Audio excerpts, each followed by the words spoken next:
पत्नी की अचानक प्रतिक्रिया से व्यक्ति असमंजस में था। जब तक उसने पत्नी के कंधे पर घाव नहीं देखा, तब उसे एहसास हुआ कि पत्नी को गोली मारी गई है। आसपास के यात्री यह देखकर बहुत डर गए। सभी चिंतित थे कि उनके साथ ऐसा न हो। उन्होंने ड्राइवर से जल्द इस भूतिया जगह से निकलने को कहा। पहाड़ पर दोनों भाइयों को भी लगा कुछ गड़बड़ है। वे एक दूसरे को देखकर भागना चाहते थे, पर उन्हें नहीं पता था कि यह घटना अंतर्राष्ट्रीय स्तर पर असर डालेगी और परिवार पर आफत लाएगी। खून से लथपथ पत्नी देखकर आदमी ने तुरंत पूछा कि अस्पताल कहाँ है, पर गाइड ने बताया कि नजदीकी अस्पताल पहुंचने में कम से कम 4 घंटे लगेंगे।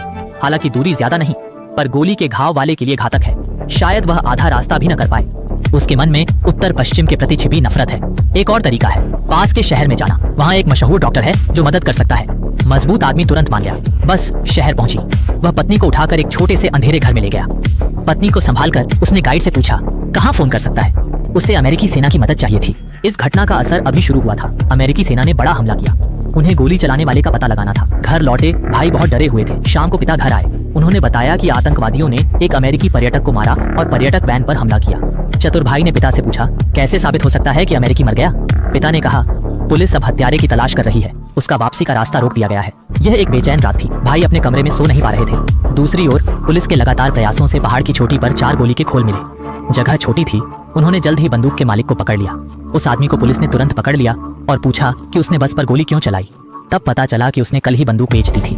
2 बच्चे भेड़ की खाल पहुंचा रहे थे। उन्होंने देखा कि पुलिस की गाड़ी उनके घर की ओर आ रही है। पुलिस बंदूक खरीदने वाले को ढूंढ रही थी, जो उनका पिता था। बड़ा भाई डर से कुछ नहीं बोल पाया। छोटे ने जानबूझकर कहा कि घर बहुत दूर है, उस पहाड़ के पीछे। पुलिस के जाते ही दोनों लड़के तेजी से घर भागे। घर पहुंचकर उन्होंने पिता को सब बता दिया। बड़े ने कहा, छोटे ने अमेरिकी को मारा। छोटे ने कहा, बड़े ने पहले गोली चलाई। वे एक दूसरे पर दोष मढ़ने लगे। पिता ने दोनों को, बहन और दादी को डांटा। बेटों की सुरक्षा के लिए पिता ने बंदूक ली और वहां से जाने की तैयारी की।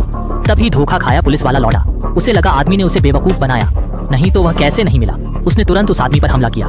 पत्नी डरी कि पति को मार डालेंगे तो बोली वह उन्हें ले जाएगी। उसकी मदद से पुलिस ने जल्द ही बच्चों के परिवार को ढूंढ लिया। छोटे लड़के ने भी पुलिस को देख लिया। पुलिस ने तेजी से उनकी ओर बढ़कर बिना सोचे समझे अंधाधुंध गोलीबारी शुरू कर दी। उन्हें सांस लेने का मौका भी नहीं दिया। फिर भी कुछ लोगों ने तुरंत प्रतिक्रिया दी। वे लड़के को बेरहम पुलिस वाला समझ बैठे। पिता ने भाइयों को हिलने से मना किया, पर छोटे लड़के ने ऐसी स्थिति पहले कभी नहीं देखी थी। वह भागने ही वाला था कि पहाड़ के नीचे से पुलिस ने उसे मार गिराया। यह देख छोटे भाई ने पलटवार किया। उसने जमीन से बंदूक उठाई और पुलिस वाले के हाथ में गोली मार दी। पिता ने समझा मामला बिगड़ रहा है। उसने बेटे से बंदूक छीनी। बड़े बेटे को फिर गोली लगी। दुखी पिता ने उसे गले लगाया। छोटा रोता हुआ बंदूक तोड़ दी।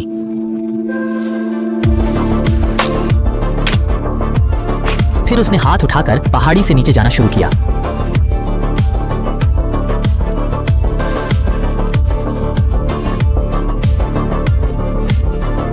छोटे भाई ने खुद पर गोली चलाने का आरोप लिया, बड़े भाई और पिता को बचाने के लिए।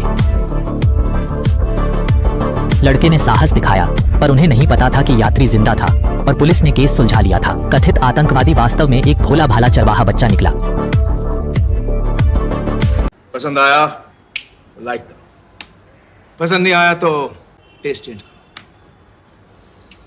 Love you.